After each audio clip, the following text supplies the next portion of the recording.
Today we're going to be presenting on the poem Siren Song by Margaret Atwood. Siren Song by Margaret Atwood.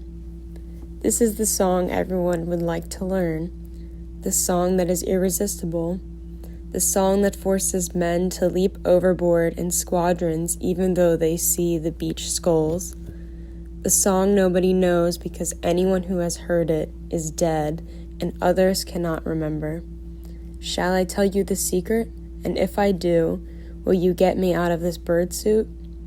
I don't enjoy it here, squatting on this island, looking picturesque and mythical, with these two feathery maniacs. I don't enjoy singing. This trio, fatal and valuable, I will tell you the secret to you, only to you. Come closer, this song is a cry for help.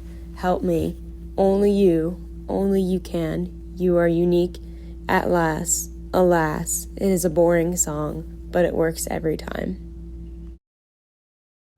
The poem Siren Song by Margaret Atwood is an artistic piece of literature that exposes the vanity within men and the blinding appeal of a seductive woman through the use of illusion and other literary devices, including a condescending and elusive tone that slowly fades to disappointment. The song Sirens Sing is a mystery, intriguing audiences. It has a reputation for causing many men to yearn for the song and its vocalist, despite her clear red flags. Those who have heard it are either dead or cannot remember hearing it. The poem shifts to first and second person, directly addressing the reader and asking them if they want to learn of the song. What can be assumed is a siren, describes the song as a secret, which is a typical lure for anyone.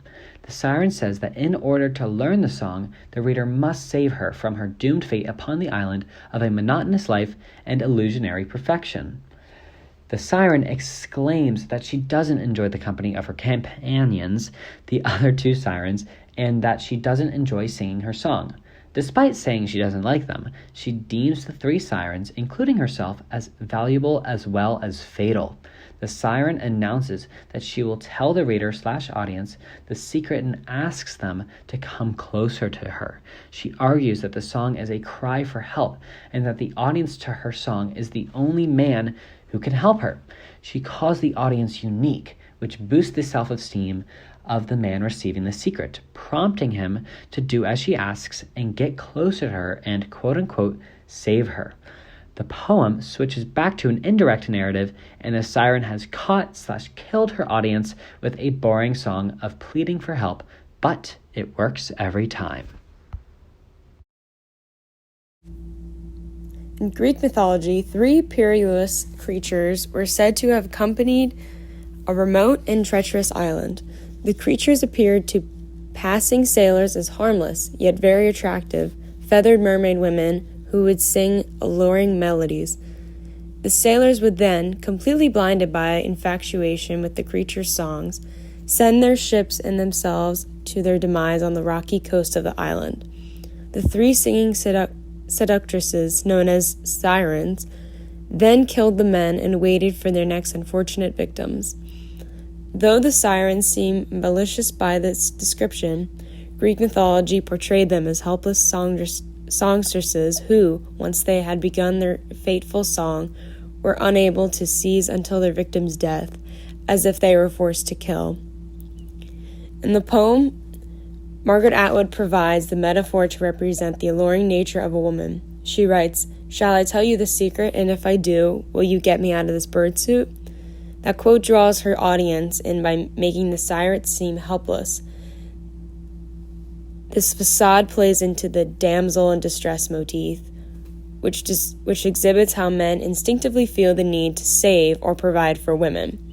Birdsuit references sirens' traditionally feathered bodies and can be interpreted in two ways.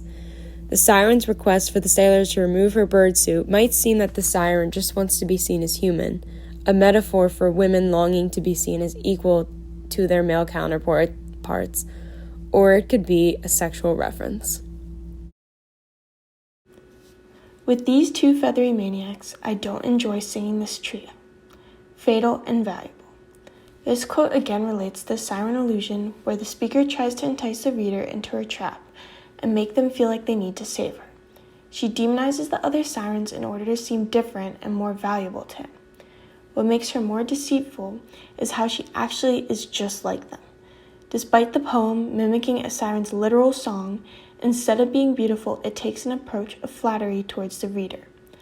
By the end of the poem, it's made clear that this song is only a ploy. The speaker deceives men by appealing to their desire to be heroic.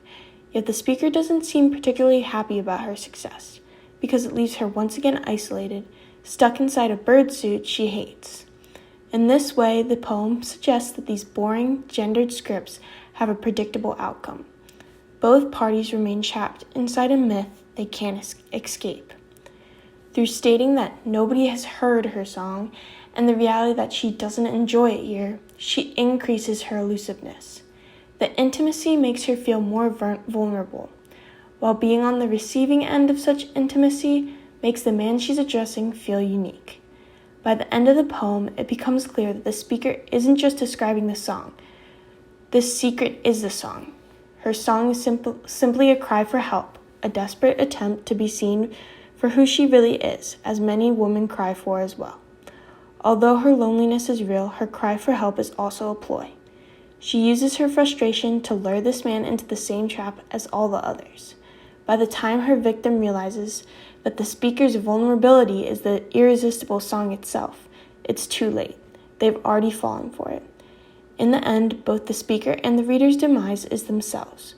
The reader fell into her trap, which appealed to his own vanity and prevented him from seeing her as a full person, while the speaker is left isolated and disappointed because the only way she believes she can entice a man is her self-deprecating song. The beginning of the poem lures the reader in, employing an elusive tone as it tempts the reader to learn about the siren's song. This tone continues when the siren says, "Will you get me out of this bird suit?" simultaneously making an innocent request and a sexual proposition. The tone becomes earnest when she says, "I will tell the secret to you, only you."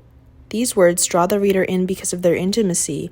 However, this same intimacy is later exaggerated to the point that we realize the siren is tricking the reader. The exclamation point on "help me" and the constant repetition of "only you" make the siren's words feel fake and exaggerated, giving the poem a new, condescending tone. The speaker's tone in the final stanza indicates that she's disappointed to have fooled yet another man. Her "alas" suggests that she would have rather been surprised than successful. It seems the speaker wasn't lying when she said that she doesn't enjoy singing this boring song. After all, every time she sings it, she ends up having to stay on the island with these two feathery maniacs, which are the other sirens. As long as she continues to sing this song, she remains trapped in the myth created for her. She continues to be seen as not quite human. The condescending tone is still present in the last stanza when the siren says that her song works every time at enticing men, even though it is boring. She is disappointed with how gullible the men are, disappointed that none have ever looked past her appearance and seen her for what she truly is. The poem also includes snippets and moments of warlike imagery. The uses of words like squadrons, beach skulls, and squatting provide images that are more common in a recount of war than an alluring poem. One interpretation of this could be that it is representative of the war between genders. The siren represents how women continually feel the need to be up to a certain standard for a man, while also maintaining an innocent or damsel in distress facade. The siren goes through this conflict between not enjoying it, but also continuing with every man, symbolizing the same conflict women have when wanting to be in a relationship. In the war between genders, women are constantly reaching to redefine their roles. However, they are constantly pushed back by the restricting gender roles and ideas that are prevalent in the history of our societies. Specifically, the word "you" in the final two stanzas puts a final emphasis on who the poem and alluring is meant for. It should also be recognized that this part of the poem is a part of the shift from third to first person.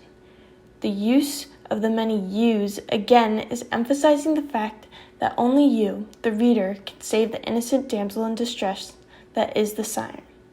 By doing this, the speaker is able to appeal to their vanity and make them feel unique. So the use of this anaphora becomes the main climax of the poem, just before the reader comes to the realization that not only you yourself are not unique, but everyone else isn't either. Enjambment helps to pace the poem, pulling readers swiftly down the page in a way that might evoke the lore of the siren song itself. Enjambment can also add moments of ambiguity and suspense. The first lines of the poem, for example, is enjambed. This is the one song everyone would like to learn, the song. By stretching the sentence across the line, it breaks and introduces a little momentum and anticipation, as the reader can't know the relationship between this song and everyone until they continue on to the second line. Another striking enjambment comes between lines 24 to 25 when the speaker says, "You are unique at last." Alas. The speaker enjoys a line across an entire stanza, adding extra emphasis as the reader lands on that ego-stroking "at last." The speaker seems to be saying not just that the listener is special, but that no one else has ever been special before. That finally, at last, someone unique has come along. Once again, enjambment pulls the reader in only to abruptly pull the rug out from under them. No sooner does the reader feel unique at last than the speaker makes it clear that they have fallen for the same song as all the others. The title of Siren Song is interpreted one way before reading the poem and another after finishing. Initially, the reader thinks that the poem is describing a siren song and its effect. By the end, it is unclear whether the speaker, a siren, is describing her song or whether the poem is her song. Are we reading the siren song or about the siren song? Siren Song is also an allusion for the relationship between men and women in society. The poem compares a man's obsession with a woman's appearance to the mythological siren song, predictable yet irresistible. Atwood refers to this contemporary mating ritual and references the mythological sirens with the title Siren Song.